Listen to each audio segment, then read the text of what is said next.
আমি গৌরব পণ্ডিত চলে আসলাম আজকে একটা রান্নার ভিডিও নিয়ে। পিচ্চি মা কিন্তু আমাকে ফাঁসিয়ে দিছে। আর মাকে বলছে কি রান্না করবে, সে বলে দেয় যে বাবা রান্না করবে। এখন আমাকে রান্না করতেই হচ্ছে তার আবদার রাখতে। দেখেন কি রান্না করব। পিচ্চি মা বলছিল সে কবুতরের মাংস খাবে, আমি কিন্তু কবুতরের মাংস একদম রেডি করে নিছি। এখানে একটা কবুতর নিছি, মোটামুটি 300 গ্রামের মতো ওজন হবে কবুতর। তারপরে আমি প্রয়োজনীয় মশলা, আপনার পেঁয়াজ কুচি, রসুন কুচি, মরিচ, তেজপাতা, সাদা এলাচ, কালো এলাচ, দারচিনি এবং জিরাটা ভেজে নিয়েছি। আমি গোটা জিরা দিয়ে রান্না করি। আর এখানে আছে লবণ, হলুদ এবং প্রয়োজন মতো তেল নিব এখান থেকে সবগুলোই প্রয়োজন মতো, যেহেতু মাংস অল্প এই জন্য কিন্তু আমি সব দেখিয়ে দিচ্ছি। আর তেলটা কিন্তু আমার নিজস্ব সরিষা কিনে একদম ভাঙিয়ে নেওয়া, সেজন্য একদম বিশুদ্ধ তেল, এখানে কোনো ভেজাল নেই। এরপরে আমি চলে যাবো রান্নার পারে। আমি রান্না স্টেপ বাই স্টেপ দেখে দিচ্ছি, কেমন লাগে অবশ্যই অবশ্যই জানাবেন। কবুতরের মাংস রান্নার প্রথমে কিন্তু আমি প্রয়োজন মতো সরষের তেলটা দিয়ে দিচ্ছি। তেলটা কিন্তু গরম হয়ে গেছে। এখন আমি গরম তেলের উপরে আমার যে মশলাগুলো ছিল সেটা আমি আগে একটু করে নেব। তারপরে আমি আস্তে আস্তে মাংসটা দিয়ে দেবো এবং অন্যান্য যা যা লাগে সব কিছু দিয়ে দেবো। দেখেন যেহেতু অল্প মাংস এই জন্য কিন্তু আমি কোনোটা পরিমাণ দিইনি। আমি 3টা রসুন নিয়েছিলাম আর ছোটো ছোটো 3টা পেঁয়াজ, 2-4টা পেঁয়াজ দিচ্ছি আর কি। রান্নাটা কিন্তু খুব সুন্দর হবে। আমি কিন্তু আসলে রান্না করতে পারি, আপনাদের অবশ্যই অবশ্যই দেখে দেবো স্টেপ বাই স্টেপ। এখন আমি এটা একটু ব্রাউন কালার করে নিব, তারপরে মাংসটা ছেড়ে দেবো। আর এখন একটু লবণ দিয়ে দেবো। লবণটা দেবো এই কারণে, কারণ লবণটা যদি দিই তাহলে এটা একটু তাড়াতাড়ি কুক হয়ে যাবে, এই কারণে কিন্তু লবণটা দিয়ে দেবো। এখন আমি দেখেন অল্প পরিমাণে আদা দিয়ে দিলাম। আদা দিলে কিন্তু মাংসটা খুব তাড়াতাড়ি সিদ্ধ হয়ে যায়, এটা একটা কারণ। আমি এখন এটা জল দিব না, কোনো কিছু দেবো না, এটা একটু ভেজে নিব সব কিছু মশলা সহ। তারপরে আমি মাংসটা দেবো আর কি, হালকা একটু জল দিয়ে মাংসটা কষিয়ে নিই, তারপরে আবার রান্না করবো। দেখেন স্টেপ বাই স্টেপ আপনারা দেখেন। এরপর আমি একটু অল্প একটু হলুদ দিলাম, হলুদ একটু পরে দিলাম, কারণ হলুদ দিলে লেগে যায়, এই জন্য একটু পরে দিলাম হলুদটা।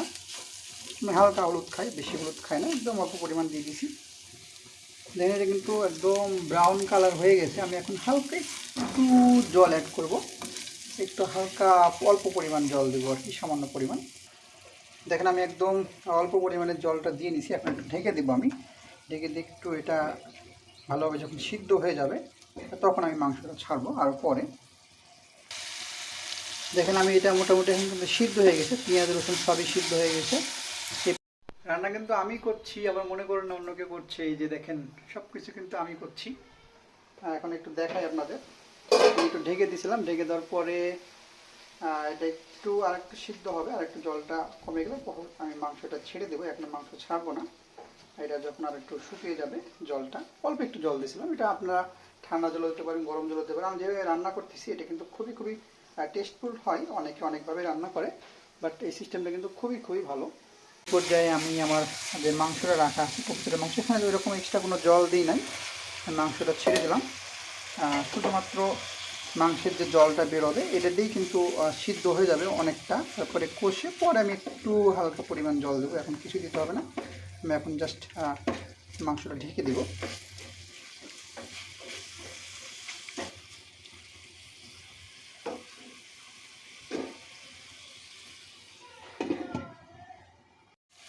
দেখেন আমি কিন্তু জল দিই নাই, এই যে জল কিন্তু মাংস যেটা বেরোচ্ছে এটা দিয়ে কিন্তু এটা মোটামুটি 70% কুক হয়ে যাবে। পরে আমি একটু হালকা জল অ্যাড করব। এখন আমি ঢেকে দিয়ে রাখবো আর কি। আমি দেখলাম যাতে আবার পুড়ে না লাগে, এই জন্য একটু মাঝে মাঝে একটু ঘেঁটে দিতে হবে, তাড়াতাড়ি হয়ে যাবে। দেখেন মাংসের কালারটা কিন্তু মোটামুটি চলে এসছে। এখনও কিন্তু আমি জল দিই নাই, জল না দিয়ে কিন্তু মাংসের যে জলটা ছিল সেটা একটু কালারটা একটু কম হলুদ হলুদ মনে হতে পারে, কারণ আমি হলুদ খুবই কম পরিমাণ খাই। কারণ আমার মেন হচ্ছে স্বাদটা যেন হয়, আমার কালারটা কোনো ম্যাটার করে না আমার জন্য।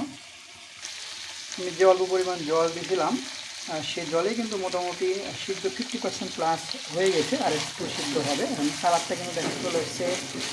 রান্না কিন্তু তেল যেটা দিয়েছিলাম অল্প পরিমাণ দিয়েছিলাম, বাট তেলটা কিন্তু এখন আস্তে আস্তে ছেড়ে দিচ্ছে। একটু জল অ্যাড করে নেবো আমি, হালকা পরিমাণ অল্প পরিমাণ একটু জল দিয়ে দিলাম। মোটামুটি হয়ে গেছে, আমি ভেজে নিয়েছিলাম অনেকক্ষণ ধরে। এখন এই যে জলটা দিয়ে হলেই কিন্তু আমার রান্না হয়ে যাবে। জলটা কমিয়ে নেবো একটু ফুটিয়ে। আমি একটু হালকা একটু লবণ অ্যাড করবো, কারণ আগে একটু কম লবণ দিয়েছিলাম, মাংসের জন্য যে একটু লবণ লাগবে সেটা অ্যাড করে দিলাম। এখন জল অ্যাড করার পরে এখন এই অবস্থা একটু আমি হালকা একটু রস রস করে রাখবো আর কি। ফোটা শুরু হয়েছে, এখন ফোটা শেষ হয়ে গেলে কিন্তু আমার রান্না প্রায় শেষ হয়ে যাবে। রান্না কিন্তু আমার হয়ে গেছে, আমি জল দিয়ে ফুটিয়ে নিয়ে পরে নিয়েছিলাম। জলটা কিন্তু মরে গেছে দেখেন, আর এখন কিন্তু মাংসের যে তেলটা ছিল সেই তেলটা কিন্তু ছেড়ে দিয়েছি।